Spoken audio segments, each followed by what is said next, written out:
Welcome to Granja Caimito in the Pedroches Valley of Andalusia, Spain. This time we start with a view from the very top of our land, where you can see in the distance the Buena Hierbas water reservoir. We were on our way up to Zone C when we found this cow, and it seems she is in labor. So we stood there a little while to see how she manages, and it seems that she has a good handle on this very delicate and difficult task.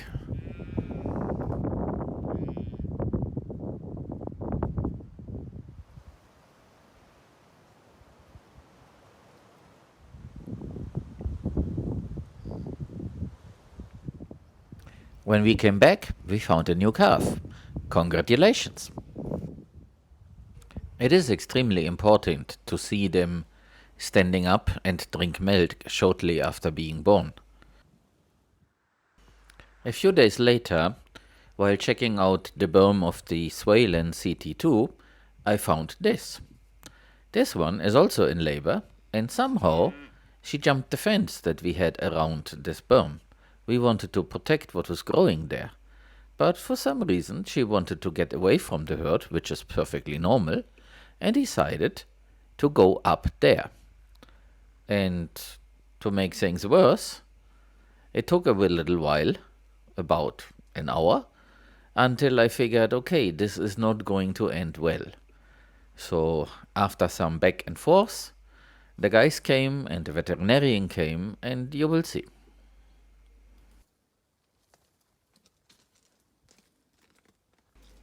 When they go into labor, they go away from the herd to be alone, and then they start to lay down and push, and then they stand up and try to change the position and push. Then they lay down and push again. And usually, if the burst channel is wide enough, because probably they are either very big or the calf is small or they have given birth before and therefore it is very flexible, they manage to push it out. But in some cases, especially when it's the first time, it does not work. And of course you can imagine if the calf stays inside and dies, then the mother has also a huge problem. I can also only imagine the pain that is involved. But then human women, certainly know how that is. And I can only imagine being a man.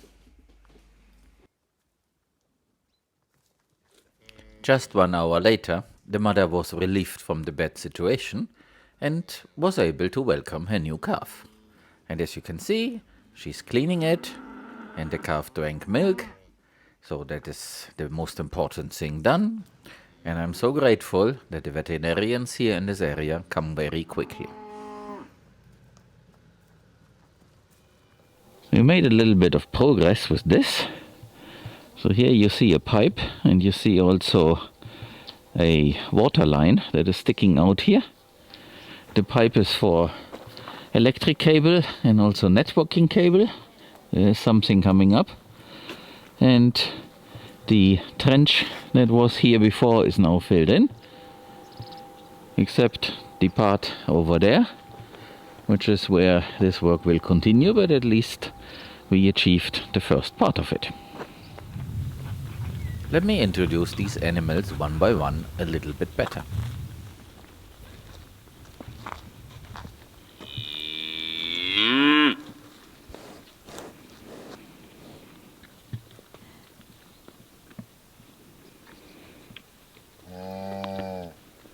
So this one here, 5517, has pretty much a retinta look.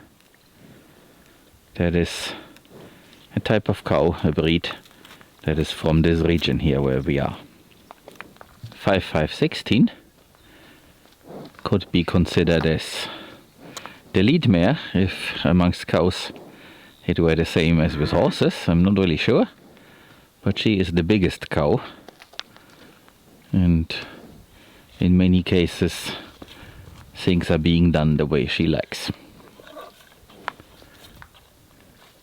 She has had a calf and is giving the calf milk, The calf is playing somewhere around here.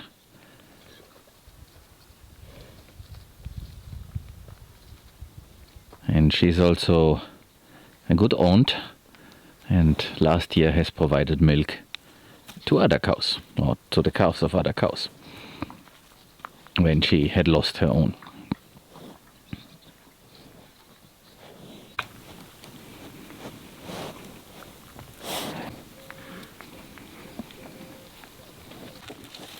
Here we have our bull 5548. He unfortunately has the bad day already booked. Now between end of the month and March we will take him to harvest, so he gets slaughtered, and we will turn his flesh into very delicious grass-fed and grass-finished beef, because next year he might then start to impregnate his own offspring, which is not a very good idea. And this one here is the youngest bull, and he is supposedly a purebred limousine, but we never checked the paperwork because there is none, but supposedly he is. He does have the look, and this is our breeding bull for the next round. So we are pretty certain that he has not participated in this round just yet. Maybe he practiced, but it's very unlikely. So all the calves are the result of the activity of the other three. And we intend to keep him for a while, until his own offspring is old enough to become pregnant. And before that can happen, he has to go. This is another one of the three big ones. And our intention is to keep him around until the end of spring, when he's pretty fat. And then we will also turn him into beef. And there is a similar looking one that is somewhere around here. He is in good shape already, but we want to finish him with real grass that we soon will have again in abundance. Temperatures are rising. Currently it is 20 centigrades in the shade, and I'm walking around here in a t-shirt because otherwise I would be sweating. And there, around the straw bale, there is the other bull that also has a similar coat.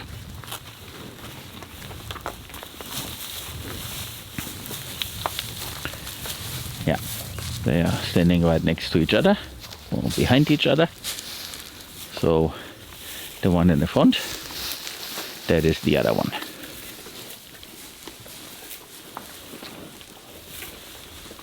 And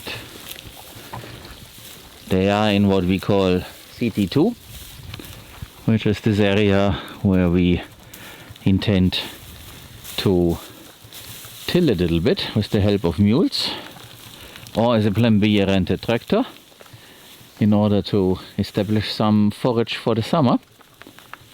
This is an experiment because we have to use some irrigation, but the idea at the moment is to deposit enough biomass to help the future plants along. And we want to bring in the cows and strip graze this area to see how that works, because this is a pretty sandy area, and the idea is to change the ratio between biological compounds and geology. And here in the shade we have the first time mother 5550 with her calf, and we were a little bit worried, and the vet had to come because the calf is also a male and males are bigger, so she was not able to push him out on her own. But it was a very smooth operation once the vet was here, and as you can see, he is drinking milk. so everything is fine. Today no more calves were born, so we are now at a count of 10. But there are a lot more cows that are pregnant, so we will get a few more in the coming days.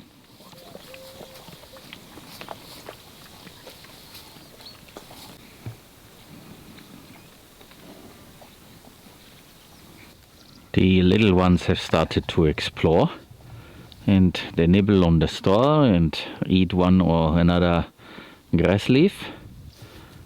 Of course, for now they depend on milk, but at least they investigate and learn what their future diet is going to be.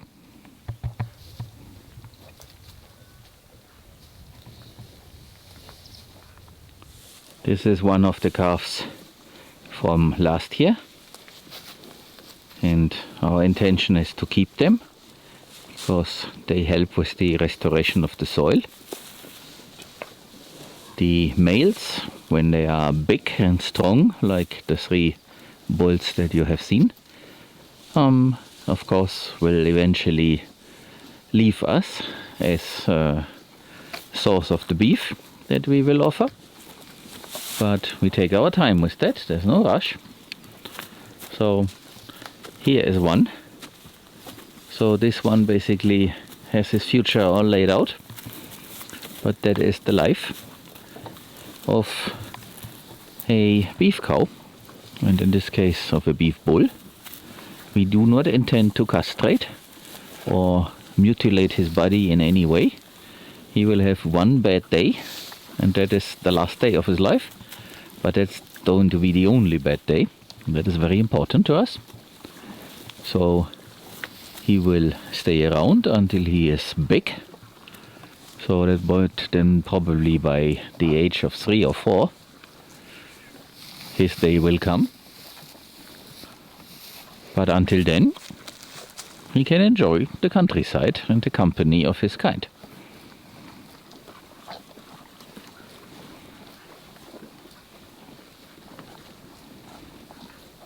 And that of course means that we will always have 2 herds that we need to manage.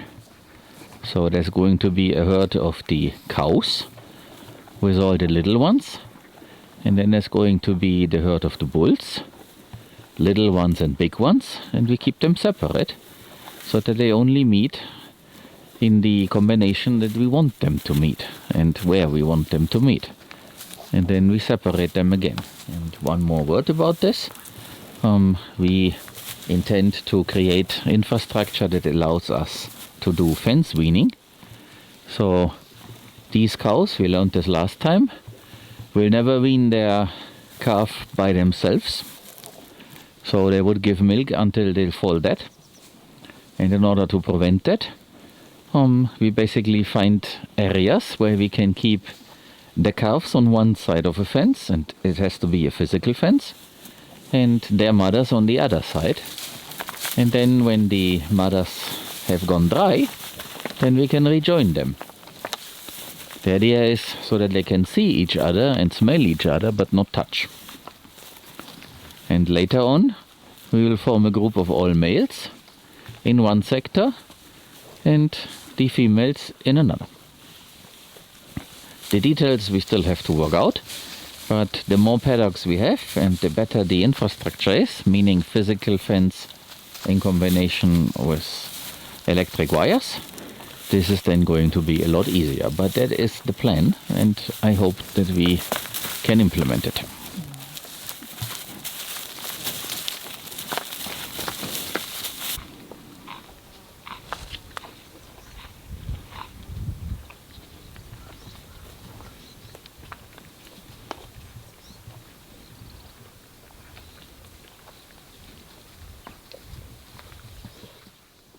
I happen to be right across this, so I can show you that today the guys finished covering all the broad bean seeds here on the berm. So now we have the berm from one end to another completely covered with all the materials that pigs and cows have created for us. And there is a lot of broad bean seeds in there. hopefully it will now start to rain, and as we go into spring in a little while, we should then see a lot of broadcanes germinate and grow in order to get the biomass production in this berm going. Some of you who have been watching this for a while might remember that nothing has been growing here on this berm because the seed bank is depleted. And now we are trying to kickstart the process. And I can zoom a little bit, or pan a little bit to the left. You see that something green is coming up here in this area. There is something there, but it's the same stuff, and I may have mentioned it in a previous video already, that was there. It's not something to write home about, but at least the area begins to recover. And of course, if the plan with our neighbor, the one with the tractor, would have worked out, then by now we would have seeded here and did some earthworks and all that, but unfortunately that never happened. So now we have to do it in a different way. And amongst all the different other tasks and projects, there is this idea that Angel will create some sort of a rake for the boom of the backhoe. And once we have this homemade tool, then we will come in here and move the stones to create more water retention features and restructure this area. But there's always a lot of conflicts, and it might not happen, at least not in time. We might do something over summer, but then it depends how the ground is and how much we can do. But swales, for example, they can definitely be dug during summer. It's actually the best time for doing so, because the machine has enough power and it doesn't really matter how hard the ground is. And you won't get stuck, which is another benefit. And the more important project is our chicken project. So we have a foundation for this. So we have the base part of a trailer, and we have another thing that we need to modify that's also suitable to become a trailer, and we need to get going with that, so that when the temperatures rise, let's say around April, we then actually can bring in young hens and get started with that. We will see how many of those we will then be able to accommodate, but that is one of the high priority items. But there's also a construction project that we need to do, and many other things. As I'm always telling, the list is very long, but step by step all of this will happen, and you guys will be able to look over our shoulders and follow along. Progress is slow but steady. You might also notice that some of the calves already have their earmark, but a few others don't. That is because we ran into another, allow me to call it a Spanish problem. So the story is that around here, the local Andalusian government has an organization where ranchers can become members, and then they get a discount because there's a subsidy by the government for the veterinarian fees. And through that organization, you are supposed to order the earmarks so that they are in the computer system that the government uses to track all the cattle and all the other animals that need to be registered with the government. And this did not really work out for us, so we decided to go the independent route, and we have our own veterinarian. So it's not that we pay a salary, but he is an independent, and there are more independents, and he comes whenever we call him, and we pay his invoice, and that's it. And there is no strings attached. And so we ordered our earmarks by an independent source right here. They are made by the very same company where the government also buys them. And the government office was happy with our sequence of numbers. And then when we started to use them and actually wanted to assign them in the IT system the government provides us, in order to report the cattle that we have, we learned that the numbers were not there. And then we learned that the earmarks are of the wrong type and we cannot use them, and we got told, don't put them on. And now different people involved are trying to resolve this problem. And of course, this problem is then visible when you most need it. Because there's another rule, within 7 days you have to put the earmark on. Which of course we cannot comply with, because nobody provided us the right type of earmarks.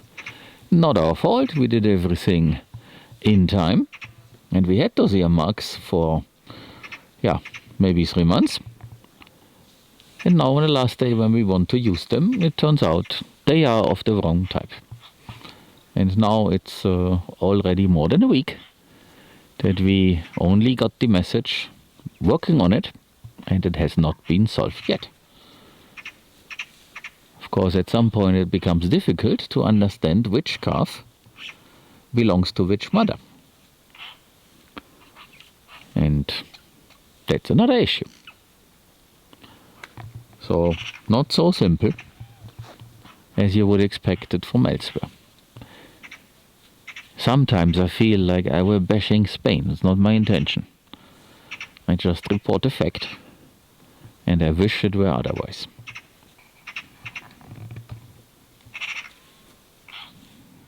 We do have a lot more of this material here, partially composted, manured upon and turned over by the pigs, and it's now also smaller in size because everybody trampled and chewed on it. So I will order a lot more seed, and then we will find a place where to put this and use this material as cover, as mulch basically, to get more of the biomass production going. This is another look across the fence. So to give you some orientation, this is the easement that goes through the middle of our land, and this is to the east of the easement. And when I pan more around, this is one of the doors that we installed. That's the one that the tenant did not want to close, but now he has learned that he should close it, and he does. So this area belongs to our neighbor. I may have seen this neighbor, an older gentleman, but never spoken a word with him. And I would love to, but he stays in hiding. And sometimes there are some sheep here, and we learned that the sheep are from a tenant of his. And this is how the area looks like, because not much is going on. And when you look closely, you might see, let's go a little bit closer here, that around the trees it's a little bit greener. So for example, this one here has a touch of green, and also the one that is here. And outside it is very bad looking. And in my humble opinion, this is because the animals are lacking and the management. And so this area stays like it is. And every time that we talk amongst ourselves about this, the older Juan reminds us that when he was young, so some 40 to 50 years ago, this area used to be an area where the people planted between the oak trees cereals like wheat. And so that is probably one of the factors why there's not enough nutrients in the soil, and the current practice with the animals does not really replenish those nutrients. That is what I believe.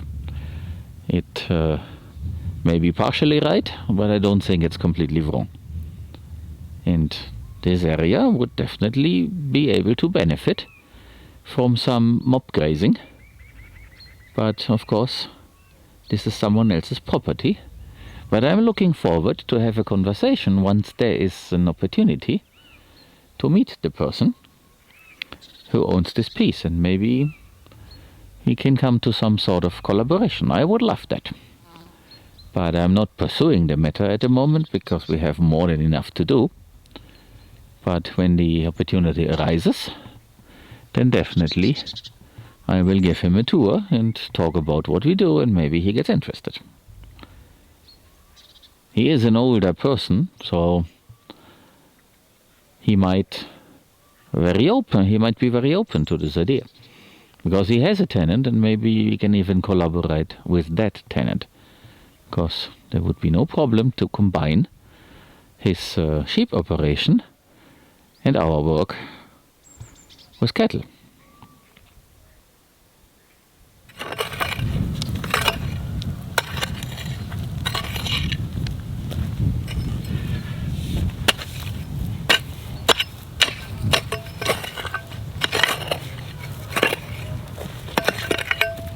Juan and Juan are making this little trench to bury the cables so that they can connect one fence to the other.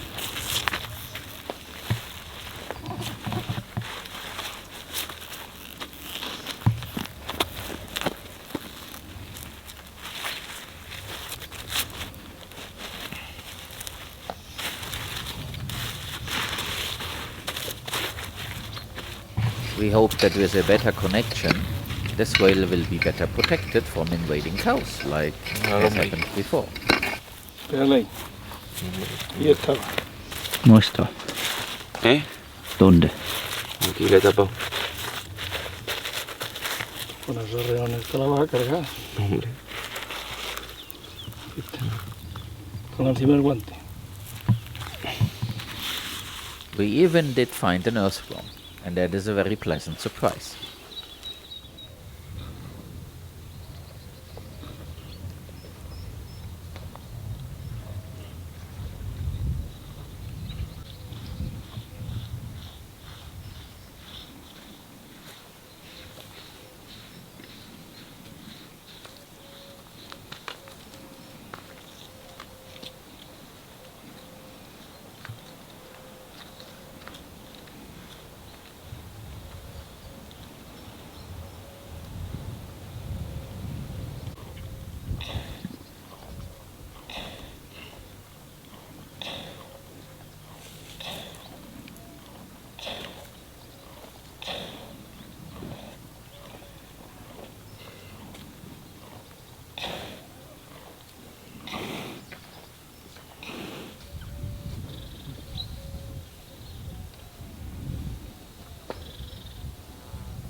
That was it for today. Thank you for watching. I hope you liked it. Please come back in a few days and see you again here at Granja Caimito in the Pedroches Valley of Andalusia, Spain.